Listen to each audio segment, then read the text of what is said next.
इस वीडियो के अंदर मैं आपको बताने वाला हूँ सेक्शन 80C से लेकर 80U तक जो भी आप डिडक्शंस क्लेम करते हैं। अब वो आपकी जो डिडक्शंस होती हैं वो इन्वेस्टमेंट बेस्ड होती हैं या फिर एक्सपेंसेस बेस्ड होती हैं। तो ये जो आप इन्वेस्टमेंट करते हैं या एक्सपेंसेस करते हैं उसकी डिडक्शन आप क्लेम करते हैं, तो आप डिफरेंट डिफरेंट इनकम से उसको कैसे एडजस्ट कर सकते हैं। आपकी सैलरी या पेंशन से इनकम हो सकती है, कोई रेंटल इनकम हो सकती है हाउस प्रॉपर्टी से, आप कोई बिज़नेस या प्रोफेशन करते होंगे, कोई अदर सोर्सेज से आपकी इनकम हो सकती है, कोई इंटरेस्ट आ गया, डिविडेंड आ गया, या कोई आपकी स्पेशल रेट की इनकम हो सकती है, जैसे शॉर्ट टर्म कैपिटल गेन हो गया, लॉन्ग टर्म कैपिटल गेन हो गया, ऑनलाइन विनिंग हो गई, लॉटरी हो गई, आपको कोई गेन हो जाता है वीडीए या क्रिप्टो सेल करने पर। तो इस तरीके से ये जो डिडक्शंस होती है आपको हर इनकम के अगेंस्ट आप एडजस्ट नहीं कर पाते हैं। तो इसका क्या क्राइटेरिया होता है एडजस्ट करने का, किस तरीके से आप क्लेम कर सकते हैं, तो ये इस वीडियो के अंदर मैं आपको बताने वाला हूँ। तो साथियों, वीडियो बहुत ही इंपॉर्टेंट रहने वाला है, ज़्यादा लंबा नहीं रहेगा वीडियो, हार्डली 8 या 10 मिनट का ये वीडियो रहेगा। तो आई होप आप कंसंट्रेट करके अगर समझेंगे तो आपको एक क्लैरिटी इसमें मिलेगी। तो चलिए अपनी वीडियो की तरफ बढ़ते हैं। तो देखिए, सबसे पहले तो आप जान लीजिए सेक्शन 80C से लेकर 80U तक आपको कौन कौन सी डिडक्शंस मिलती हैं। तो आप यहाँ देख ही पा रहे होंगे, आप देख सकते हैं यहाँ पर, आप देखिए आपको यहाँ सारी डिडक्शन मैंने लिख दी हैं। तो सबसे फेमस जो डिडक्शन होती है वो सेक्शन 80C की डिडक्शन होती है, जहाँ पर आप 1.50 लाख तक की डिडक्शन क्लेम कर लेते हैं इन्वेस्टमेंट करके या फिर एक्सपेंसेस करके। अब देखिए, आप यहाँ मैंने आपको मेंशन किया है 80C के अंदर आप डिडक्शंस जो लेते हैं आप ELSS में कर लेते हैं, equity linked saving schemes, PPF, EPF, NSC, 5 साल की FD, सुकन्या समृद्धि योजना, यूलिप। इस तरीके से आप pension fund by UTI, life insurance premium, home loan principal, बच्चों की ट्यूशन फीस। तो इस तरीके से आप यहाँ पर 1.50 लाख तक की डिडक्शन क्लेम कर लेते हैं, कुछ इन्वेस्टमेंट करके, एक्सपेंसेस करके। इसी तरीके से सेक्शन 80CCC आ गया, 80CCD NPS हो गया, 80D, 80DD और 80DDB में 80D में मेडिकल क्लेम हो गया। 80DD और 80DDB के अंदर आप कोई एक्सपेंसेस करते हैं किसी स्पेसिफाइड डिजीज़ का, तो वो यहाँ पर कवर हो जाते हैं। 80TTA के अंदर सेविंग का इंटरेस्ट मिल जाता है। 80TTB के अंदर आपको डिपॉजिट्स के ऊपर इंटरेस्ट की रिडक्शन मिल जाती है सीनियर सिटीज़न के लिए। 80RRB के अंदर रॉयल्टी फ्रॉम पेटेंट। 88GGC के अंदर रेंट पेड की डिडक्शन मिल जाती है। 80CCH के अंदर अग्निपथ स्कीम की डिडक्शन मिल जाती है। इसी तरीके से सेक्शन 80G, डबल जी और डबल जी बी के अंदर जो डोनेशंस आप देते हैं उनकी डिडक्शन मिल जाती है। 80DD की डबल EB के अंदर इंटरेस्ट ऑन व्हीकल लोन की डिडक्शन मिल जाती है। 80EE के अंदर interest on housing loan. 80E first time home buyer. 80E interest on education loan. 80U individual with disability. तो इस तरीके से इन सारे ही सेक्शंस के अंदर जो है आप डिडक्शंस क्लेम कर लेते हैं, अगर कोई आप इन्वेस्टमेंट करते हैं या फिर जो है आप कोई एक्सपेंसेस करते हैं। तो अब मैं आपको बताऊंगा ये जो भी सेक्शंस के अंदर आप इन्वेस्टमेंट करेंगे उसकी डिडक्शन क्लेम करने का क्राइटेरिया क्या रहेगा। तो वो क्राइटेरिया हम जान लेते हैं।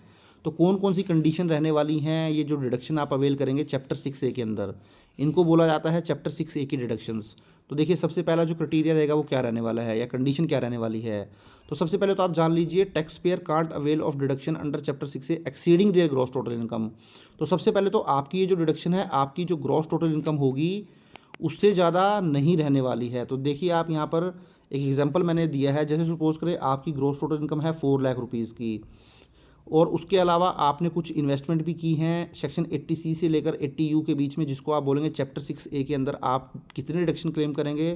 तो सपोज़ आपने 4.50 लाख की जो है इन्वेस्टमेंट कर दी इन सेक्शन के अंदर, तो अब यहाँ पे बोला जाएगा कि आपको जो मैक्सिमम डिडक्शन मिलेगी वो केवल 4 लाख रुपीज़ की ही मिलेगी, ना कि 4.50 लाख की, क्योंकि दोस्तों आपकी जो ग्रॉस टोटल इनकम है वो 4 लाख से ज़्यादा नहीं है। तो इसलिए आप जो डिडक्शन क्लेम करेंगे वो भी मैक्सिमम 4 लाख तक ही डिडक्शन क्लेम करेंगे।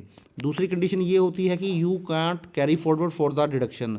तो अब जैसे मेरा ऊपर वाले एग्जांपल में 4 लाख की मेरी ग्रॉस टोटल इनकम थी और मेरी जो डिडक्शंस थी वो 4.50 लाख थी, तो 50,000 रुपीज़ की मैंने एक्स्ट्रा डिडक्शन की थी। तो मैं अब वो जो 50,000 की मैंने एक्स्ट्रा डिडक्शन की है उसको मैं कैरी फॉरवर्ड नहीं कर पाऊंगा। तो नेक्स्ट फाइनेंशियल ईयर के लिए मैं कैरी फॉरवर्ड उसको नहीं कर पाऊंगा। नेक्स्ट फाइनेंशियल ईयर में मुझे बिगिनिंग से ही इन्वेस्टमेंट करनी पड़ेगी। इसी तरीके से most important point, deduction under chapter 6 are not eligible for special rate income. तो देख सकते हैं आप, जो भी आपकी स्पेशल रेट इनकम होती है, मींस जिसके ऊपर स्पेशल रेट लग जाता है, जैसे शॉर्ट टर्म कैपिटल गेन के ऊपर 20% टैक्स लग जाता है, लॉन्ग टर्म कैपिटल गेन के ऊपर सेक्शन 112A के अंदर जो है 12.5% का टैक्स लग जाता है। इसके अलावा वीडीए हो गया, वर्चुअल डिजिटल से 30% लग जाता है। ऑनलाइन विनिंग के ऊपर 30% लग जाता है।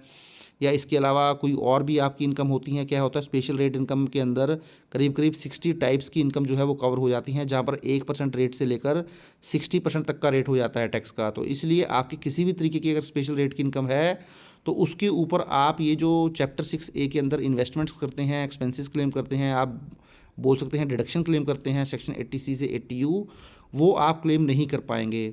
तो यहाँ मैं आपको एक एग्जांपल बताता चलता हूँ, उस एग्जांपल से मैं आपको क्लैरिटी करूँगा। तो देखिए यहाँ पर मैं एक एग्जांपल ले लेता हूँ। यहाँ मैंने एक एग्जांपल ले लिया है।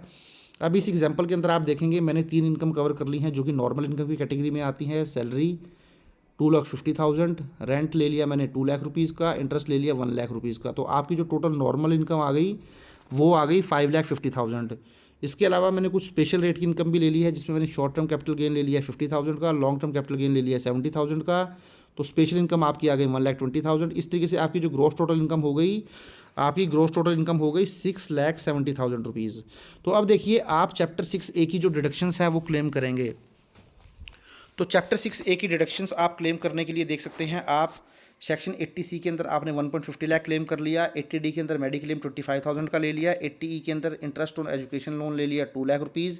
क्योंकि दोस्तों जो एजुकेशन लोन के ऊपर आप इंटरेस्ट पे करते हैं वो कितना भी अमाउंट हो सकता है, 2 लाख, 4 लाख, 5 लाख, इसकी कोई लिमिट नहीं होती है। जितना अमाउंट आप पे करेंगे वो सारा ही क्लेम कर लेंगे। इस तरीके से आपने कोई डोनेशन पे की तो डोनेशन की भी कोई लिमिट नहीं है, जितनी भी आप डोनेशन देते हैं उसकी डिडक्शन आपको मिल जाती है। तो 2,25,000 की आपने डोनेशन दी। इस तरीके से आपने जो टोटल डिडक्शन क्लेम करी वो करी 6 लाख रुपीज़ की। अब देखिए यहाँ मोस्ट इंपॉर्टेंट पॉइंट जानने वाला ये है कि आपकी जो देख सकते हैं ग्रॉस टोटल इनकम 6,70,000 की है। तो कायदे से तो आपको 6 लाख की जो है डिडक्शन ये आपको क्लेम हो जानी चाहिए, बट आपको क्लेम इसलिए नहीं होगी क्योंकि मैंने आपको बताया था जो चैप्टर 6A की डिडक्शन होती हैं वो स्पेशल रेट इनकम पे नहीं मिलती हैं। तो ये जो आपकी 1,20,000 की स्पेशल रेट की इनकम है इसके ऊपर तो आप डिडक्शन क्लेम कर नहीं पाएंगे। तो मैक्सिमम जो डिडक्शन आपको मिलेगी वो केवल 5,05,000 की ही डिडक्शन क्लेम कर पाएंगे, क्योंकि जो स्पेशल रेट की इनकम है उसकी जो डिडक्शन होती है वो केवल नॉर्मल इनकम के अगेंस्ट ही मिलती है। और यहाँ मैंने देखिए लिख भी दिया है chapter 6A deductions will be restricted to 5,50,000 because it can't be more than the normal income. तो आपकी नॉर्मल इनकम जो है वो 5,50,000 की है, तो आपकी जो ये डिडक्शन होगी वो भी 5,50,000 से ज़्यादा नहीं होनी चाहिए।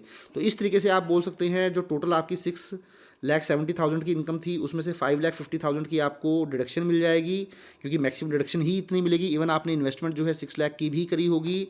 बाकी जो आपकी इनकम होगी 50,000 और 70,000 जो कि आपकी 1,20,000 होती है, ये आपकी स्पेशल रेट से टैक्सेबल हो जाएगी। तो इस तरीके से आप जो इन्वेस्टमेंट्स करते हैं उसका एडजस्टमेंट आपको डिपेंड करता है कि आपकी किस तरीके की इनकम है, उसके अगेंस्ट आप जो है एडजस्टमेंट करना पड़ता है। तो आई होप आपको वीडियो अच्छा लगा होगा। वीडियो अच्छा लगा तो उसको लाइक करें, शेयर करें, और चैनल को सब्सक्राइब नहीं किया है तो चैनल को भी जरूर सब्सक्राइब कर लें। Thank you very much, have a nice day, take care.